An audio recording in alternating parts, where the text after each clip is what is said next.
हे सो जो हमने last video में देखा था about the types of candlesticks, वहाँ पे हमने देखा था डोजी। तो आज उसको आगे बढ़ाते हुए आज हम डील करेंगे विथ पिन बार्स। अब पिन बार्स जो होते हैं वो सबसे ज़्यादा यूज कैंडल्स होते हैं, या बोल सकते हैं वन ऑफ द सबसे ज़्यादा यूज कैंडल्स होते हैं इन ट्रेडिंग। तो सबसे पहले हम देखते हैं कि पिन बार्स एक्चुअली दिखते कैसे हैं। तो पिन बार्स का जो स्ट्रक्चर होता है वो कुछ इस तरीके का होता है।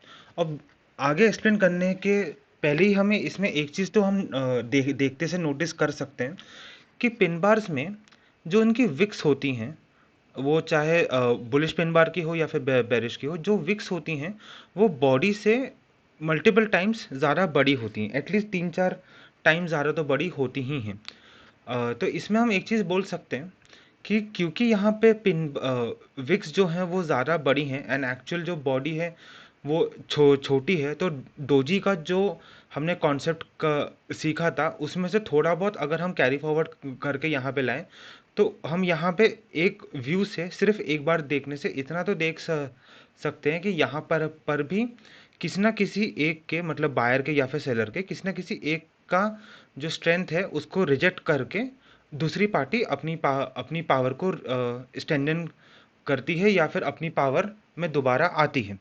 तो स्ट्रक्चर को हम और डेप्थ में समझना चालू करते हैं अब। तो एग्जाम्पल से समझते हैं। सबसे पहले हम देखते हैं बुलिश पिन बार। अब जब बुलिश पिन बार की बात करें तो एक एग्जाम्पल देखते हुए अगर हम बोलें कि सपोज कैंडल ओपन हुआ था 100 पे, उसका हाई बना था 120। अब 120 क्यों? अब 120 इसलिए क्योंकि जैसे डोजी में था कि जहाँ पे प्राइस ओपन एंड क्लोज जो होता है वो ऑलमोस्ट सिमिलर प्राइस पे होता है, क्योंकि डोजी का मतलब ही होता है सिमिलर प्राइस या द सेम थिंग। लेकिन यहाँ पे जब हम पिन बार की बात करते हैं तो पिन बार्स में जो क्लोजिंग प्राइस होता है वो ओपनिंग से थोड़ा ऊपर होता है। थोड़ा एज इन जो एक कंसिडरेबल बॉडी हमें दिखती है या एक जो बॉडी होती है वो बहुत प्रोमिनेंट तरीके से हमें दिखती है। हाउएवर इसकी जो विक होती है वो बॉडी से 3-4 टाइम ज़्यादा बड़ी होती है। तो इसलिए अगर हम बोलते हैं कि फॉर एग्जांपल ओपन अगर 100 पे होता है, क्लोजिंग इसकी 120 होगी एंड से लो 70 है। तो इसमें एक प्राइस लाइन के थ्रू इसको देखते हैं कि जो प्राइस 100 पे ओपन हुआ था, सेलर्स ने 100 से इसको 70 की तरफ पुश किया और एक लो बनाया। नाउ 70 पे बायर्स ने अपनी पावर को रीगेन किया और उसको 120 की तरफ पुश किया और यहाँ पे क्लोजिंग देने पे सक्सेसफुल हुए। तो अगर हम इसको प्लॉट करें कि 120 पे क्लोज हुआ है, 100 पे इसकी ओपनिंग थी एंड 70 इसका लो पॉइंट था। अगर हम इन सबको कनेक्ट करते हैं तो हमें एक पिन बार का, एक बुलिश पिन बार का स्ट्रक्चर दिखने में आता है। तो इसका इंटरप्रिटेशन अगर हम देखें तो इसमें एक चीज़ है कि यहाँ पे जब सेलर्स की एंट्री हुई थी ओपनिंग प्राइस के आसपास, ओपनिंग प्राइस पे जब सेलर्स की एंट्री हुई तो वो 70 तक पुश करने में सक्सेसफुल रहे, विच मीन्स कि 100 से 70 तक 30 पॉइंट अगर सेलर्स ने पुश किया है तो बायर्स ने 70 से 120, विच मीन्स कि ये 30 पॉइंट तो इनने कवर अप किए ही हैं, एडिशनल 20 पॉइंट्स भी कवर किए हैं, विच मीन्स कि टोटल इनने 50 पॉइंट कवर किए हैं। अब अगर सेलर 30 पॉइंट गिरा रहे हैं एंड बायर्स 50 पॉइंट रिकवर कर रहे हैं, तो बहुत क्लियर है कि यहाँ बायर अपनी पावर को रीगेन कर रहे हैं। अब बायर अगर यहाँ अपनी पावर को रीगेन कर रहे हैं तो बोल सकते हैं कि यहाँ से जो सेलर्स का स्ट्रेंथ थी वो हमें कम होती दिखेगी एंड प्राइस ऊपर जाने के चांसेस हैं। अब सबसे इम्पोर्टेंट बात जो हमने कल भी देखी थी कि एक कैंडल पे हम लोग डिसाइड नहीं कर सकते कि प्राइस यहाँ से कहाँ पे जाएगा। ऑल्सो जो कैंडल्स होते हैं कोई भी हो, डोजी हो, पिनबाज हो या अपकमिंग वाले जो भी हम आगे देखेंगे, सब चीज़ सप्लाई जोन या फिर रेजिस्टेंस और डिमांड जोन या फिर सपोर्ट के ऊपर ही जब हमें कैंडल्स दिखेंगे तभी उनको हम रेलेवेंट कंसिडर करेंगे। अब अगर अब जब भी हम कैंडल्स को पढ़ते हैं तो हमें बेसिकली कैंडल्स हमें क्या शो कर रही हैं, मतलब वहाँ पे बायर्स और सेलर्स का जो मूव हो रहा है, हमें हमेशा उस बेसिस पे एक कैंडल को डिसाइड करना चाहिए। हाउएवर अगर हम इस एक तरीके से देखें तो ये जो स्ट्रक्चर है बुलिश पिन बार का, इसके थियोरेटिकली दो दो नाम होते हैं। पहला होता है हैमर और दूसरा होता है हैंगिंग मैन। अब ऐसा बोला जाता है कि जब डाउन ट्रेंड में हमें दिखता है, मतलब अगर मार्केट डाउन ट्रेंड में है, मतलब अगर प्राइस इस तरह आ रहे हैं और डिमांड जोन पे, मतलब यहाँ पे सपोर्ट पे, अगर हमें सपोर्ट पे ये वाला पिन बार दिखे इस तरीके से, तो इसको हैमर बोला जाता है। और अगर एक अप ट्रेंड पे, मतलब ऐसा प्राइस अप की तरफ हुआ है मूव, और यहाँ पे कहीं पे अप ट्रेंड होते हुए अगर हमें इस तरीके का बुलिश पिन बार दिखे, तो इसको हैंगिंग मैन बोला जाता है। अब जो हमारा पूरा सिस्टम है कि हम नामों पे फोकस नहीं कर रहे हैं, हम ये भी फोकस नहीं कर रहे हैं कि यहाँ से रिवर्सल होगा या फिर कंटिन्यूशन होगा। हम देख रहे हैं कि कैंडल को किस तरीके से पढ़ा जाता है, विच मीन्स कि कैंडल जो बन रही है वहाँ पे सेलर्स क्या कर रहे हैं, वहाँ पे बायर्स क्या कर रहे हैं, और उसके बेसिस पे हम इंटरप्रिटेशन करेंगे। क्योंकि इवेंचुअली मार्केट में जो प्राइस लेवल्स बनते हैं वो इवेंचुअली तो ब्रेक होंगे ही। वो ऐसा नहीं है कि अगर यहाँ पे प्राइस ऊपर से नीचे गिरता हुआ आ रहा है और यहाँ पे हमको हैमर दिखता है, तो ज़रूरी नहीं है कि यहाँ से रिवर्सल ही होगा। हो सकता है कि इसका ब्रेक, इसको नीचे की तरफ तो तोड़ के प्राइस दोबारा नीचे की तरफ मूव करने लग जाए। ऐसा भी हो सकता है कि जैसे यहाँ पे है, तो यहाँ पे भी अगर बायर्स अभी भी पावर में, तो प्राइस ऊपर की तरफ ही मूव हो सकता है कि प्राइस यहाँ से नीचे की तरफ मूव करना भी चालू कर दे। तो इसलिए हमें जो हमारे बेसिक्स थे कि वो कहाँ पे अपीयर होते हैं, सपोर्ट पे या फिर रेजिस्टेंस पे, प्लस एक सिंगल कैंडल पे हम डिसाइड नहीं करेंगे, प्लस हम rather than remembering the names कि ये तो हैमर है इससे रिवर्सल आता है, या ये तो एक्स वाई जेड है इससे कंटिन्यूशन आता है, रादर देन डूइंग दैट हम कोर को समझेंगे कि कैंडल हमें प्राइस के बारे में या बायर सेलर के बारे में क्या इंफॉर्मेशन देना चाहता है। क्योंकि market is a game of probabilities. हमें हमारी जो प्रोबेबिलिटी है ऑफ मेकिंग अ प्रॉफिट उसको इंक्रीज करना है, तो हमें हर कैंडल को बायर और सेलर के पॉइंट ऑफ व्यू से देखना इज अ मस्ट। तो अगर हम इसे एक चार्ट के इसमें देखने की कोशिश करें,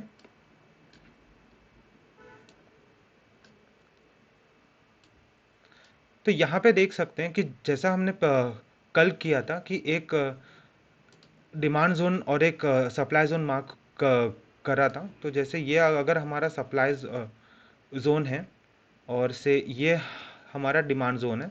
अब डिमांड जोन यहाँ पे इसलिए लिया है क्योंकि यहाँ मल्टीपल टाइम्स में बुल्स ने एंटर करने की कोशिश करी, हाउएवर यहाँ से एक प्रॉपर मूव नहीं दे पाए, लेकिन यहाँ पे बार बार इनने एंट्री करने की कोशिश की है। और इसको सप्लाई जोन इसलिए बोल रहे हैं क्योंकि यहाँ पे जितने भी बुल्स ने, मतलब सप्लाई जोन से इवेंट मतलब डिमांड जोन से इवेंचुअली जो सप्लाई जोन की तरफ मूव हुआ, अपवर्ड मूव हुआ, पर सप्लाई जोन पे या फिर रेजिस्टेंस पे सेलर्स ने हमेशा अपनी प्रेजेंस दिखाई और प्राइस को हमेशा नीचे पुश किया, और बायर्स यहाँ से ओवर पावर नहीं कर पाए। हाउ एवर इवेंचुअली जो सेलर्स थे उन वो प्राइस को नीचे पुश करने में सक्सेसफुल रहे और दोबारा इसको सपोर्ट लेवल पे लेके आए। अब यहाँ पे सपोर्ट लेवल पे हम देख सकते हैं कि यहाँ एक बहुत परफेक्ट हमें हैमर दिख रहा है। अब यहाँ पे हुआ क्या, यहाँ पे हुआ ये कि ये जो ऊपर रेजिस्टेंस था, यहाँ से सेलर्स ने प्राइस को नीचे की तरफ पुश किया, और नीचे की तरफ पुश होते समय यहाँ पे एक नया लो बनाया। अब इस लो से अगेन बायर्स की एंट्री हुई और बायर्स ने प्राइस को ऊपर की तरफ मूव किया, और जहाँ पे ओपन हुआ था उसके थोड़ा सा नीचे लाके सक्सेसफुली इसको क्लोज किया। अब ऑल्दो जो हमने एग्जाम्पल देखा उसमें जो क्लोजिंग थी वो ओपनिंग से ऊपर थी, यहाँ पे जो क्लोजिंग है वो ओपनिंग से नीचे है, पर जो स्ट्रक्चर है वो इंटैक्ट है। मतलब छोटी बॉडी है on the upper side of the candle, और जो विक है वो एटलीस्ट 3-4 टाइम्स बड़ी है ऑफ द बॉडी। तो इसको हम एक प्रॉपर हैमर कंसिडर करेंगे। तो यहाँ पे अगर हम देखें कि हैमर अपना वर्क एग्जैक्टली कर रहा है, क्योंकि यहाँ पे जो ये डिमांड जोन है, मतलब यहाँ बायर्स का जोन है। तो बायर्स के जोन में अगर बायर्स सेलर को ओवर पावर कर रहे हैं, मतलब ये कि सेलर्स जो ऊपर से प्राइस को पुश करते हुए नीचे तरफ गए थे, जब वो बायर्स के जोन में आए तो बायर्स ने वहां पे अपनी पावर को रीगेन किया और सेलर्स का जितना भी पुश था प्राइस का नीचे की तरफ, उसको कैंसिल आउट करते हुए पूरा उनके मूव को रिजेक्ट किया और अपने ही जोन में अपनी पावर को डिस्प्ले किया और पूरा रिजेक्ट करके ओपनिंग से थोड़ा नीचे पे लाके प्राइस को क्लोज करने में सक्सेसफुल रहे। इसका मतलब इस पॉइंट पे बायस की एंट्री मार्केट में हो चुकी है। अब क्योंकि ये बायस का ही जोन है, वहाँ उनकी एंट्री होना एक स्ट्रॉन्ग हमें इंडिकेशन देती है कि यहाँ से बायस दोबारा एंटर कर सकते हैं मार्केट में। और इवेंचुअली वही हुआ कि यहाँ पे बायस ने दोबारा अपनी एंट्री की और प्राइस को ऊपर की तरफ पुश करने में सक्सेसफुल रहे। अब इसमें हम एक चीज़ और देख सकते हैं कि जैसे यहाँ पर भी एक एक पिन बार है, आई मीन यहाँ पर भी एक हैमर बना हुआ है। अगर हम यहाँ देखें, यहाँ पर भी एक है हैमर, यहाँ पर भी सेम है। प्राइस जो प्राइस था वो बुल्स नीचे से ऊपर लेके आए, यहाँ पे सेलर्स ने अपनी एंट्री करने की कोशिश करी। अब क्योंकि ये जो जोन है, अब जब हम इसकी बात कर रहे थे, मतलब जो हमने अभी देखा, जब इसकी बात कर रहे थे, उसके लिए ये एक डिमांड जोन था, मतलब ये एज अ सपोर्ट काम कर रहा था।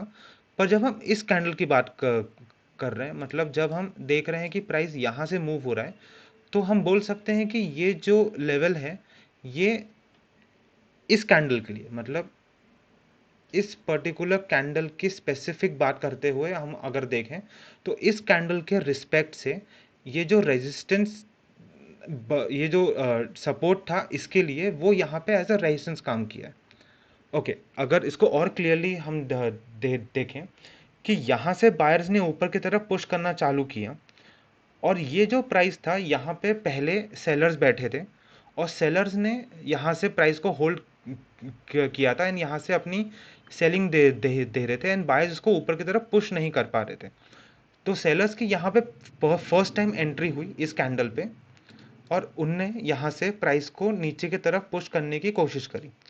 अब यहाँ से जो बायर्स थे वो कम्प्लीटली पावर में थे, तो उन्होंने यहाँ से पूरा इसको रिजेक्ट कर दिया। अब क्योंकि सेलर के जोन पे आते आते जब सेलर ने अपनी पावर को दिखाने की कोशिश करी और सेलर के जोन में बायर्स ने इसको रिजेक्ट करा, तो यहाँ पे प्राइस ऊपर की तरफ ही कंटिन्यू हुआ है। मतलब जैसे हमने यहाँ पे देखा कि यहाँ सेलर्स ने प्राइस को बायर्स के जोन में लेके आया और बायर्स के जोन में आके बायर्स ने रिजेक्शन किया। उसका एग्जैक्ट उल्टा यहाँ पे हुआ है, जहाँ पे सेलर्स ने अपने जोन में इसको आने के बाद सेलर्स ने नीचे की तरफ पुश करने का ट्राई किया, लेकिन बायर्स ने सेलर के जोन में ही सेलर्स को रिजेक्ट करा। तो एक चीज़ बहुत क्लियर है इससे कि यहाँ पे अभी भी बायर्स स्ट्रांग है और प्राइस ऊपर की तरफ जाएगा। तो इससे हम एक चीज़ बहुत क्लियरली देख पा रहे हैं कि जो एक कंसेप्शन है कि पिन बार से रिवर्सल आता है या पिन बार से प्राइस अपोजिट डायरेक्शन में मूव करना चालू करता है, वो कंप्लीट एक मिथ है। हमें सिर्फ ये देखना है कि उसका एग्जिस्टेंस कहाँ है, मतलब ग्राफ पे पिन बार कहाँ पे फॉर्म हुआ है, क्योंकि वो जहाँ पे फॉर्म होगा और वहाँ पे कौन सी पार्टी विन कर रही है, हम उसके बेसिस पे डिसाइड करेंगे या उसके बेसिस में एक डिसीजन लेने में हमको हेल्प होगी कि यहाँ से प्राइस किस तरफ मूव कर सकता है। तो हमें एक चीज़ हमेशा ध्यान रखनी है कि हमें ये याद नहीं करना है कि ये वाला पैटर्न अगर आता है तो यहाँ से ये पर्टिकुलर चीज़ होगी। ऐसा बिल्कुल भी नहीं है। वो पैटर्न जहाँ पे हमें दिखेगा उसके बेसिस पे हम एक क्या बोल सकते हैं कि एक पॉसिबिलिटी जनरेट होती है कि मे बी यहाँ से वो चीज़ हो। लेकिन हमें याद कभी नहीं करना है कि पिन बार है तो रिवर्सल आएगा, ये है तो वो होगा, नहीं। कहाँ पे आ रहा है, वहाँ पे कौन सी पार्टी जीत रही है, वहाँ पे एक्चुअल मूवमेंट क्या हो सकता है, हमें वो पढ़ना है। हमें कैंडल्स के नाम याद करके काम नहीं करना है। तो मूविंग ऑन, ये तो हमने अभी तक देखा अबाउट अब बुलिश पे पिन बार। अब सिमिलरली हम देखते हैं एक बेरिश पिन बार।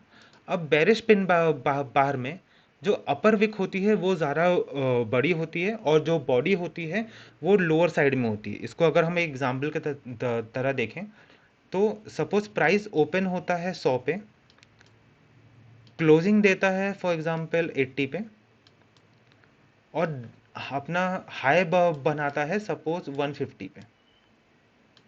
तो इसमें हम एक चीज़ देख सकते हैं कि जो बुल्स थे उन्होंने 100 पे जब टाइम फ्रेम जब कैंडल चालू हुआ तो 100 पे इन्होंने 150 पे पुश किया। 150 पे पुश होने के बाद यहाँ पे सेलर्स की एंट्री हुई जो इसको 80 तक पुश करके लाए, एंड 80 पे ही क्लोजिंग दी। तो अगर हम इसको भी मार्किंग करें कि 100 पे ओपनिंग थी, 80 पे क्लोजिंग थी, एंड सॉरी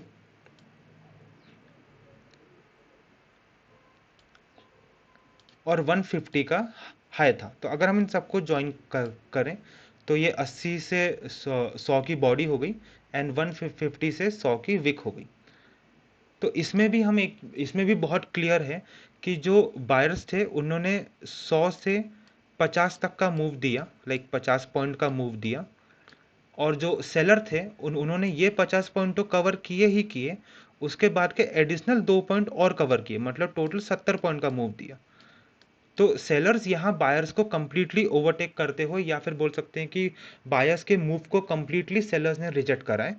इसलिए यहाँ पे हम एक चीज़ इन्फर कर सकते हैं कि जब भी हमें ये पिन बार दिखता है तो हम इसमें एक चीज़ देख रहे हैं कि सेलर जो है वो अपना पावर रीगेन कर रहा है। अब इसको भी ये जो स्ट्रक्चर है बेरिश पिन बार का, इसके भी वैसे दो नाम होते हैं। एक होता है इन्वर्टेड हैमर,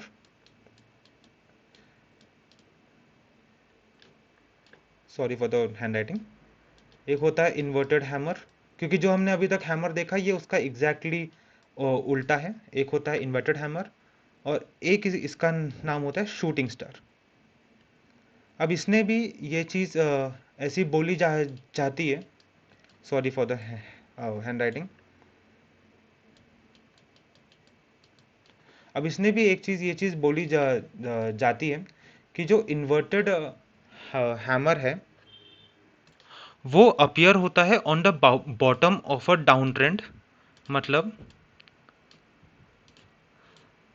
जब प्राइस नीचे की तरफ मूव कर रहा होगा तो वहाँ पे हमें कहीं पे एक ये बेस दिखेगा, और ऐसा बोला जाता है कि जो शूटिंग स्टार है वो हमें दिखेगा on a high of a up trend. मतलब जब अप ट्रेंड होगा तो वहाँ पे हमें कुछ इस प्रकार का स्ट्रक्चर दिखेगा।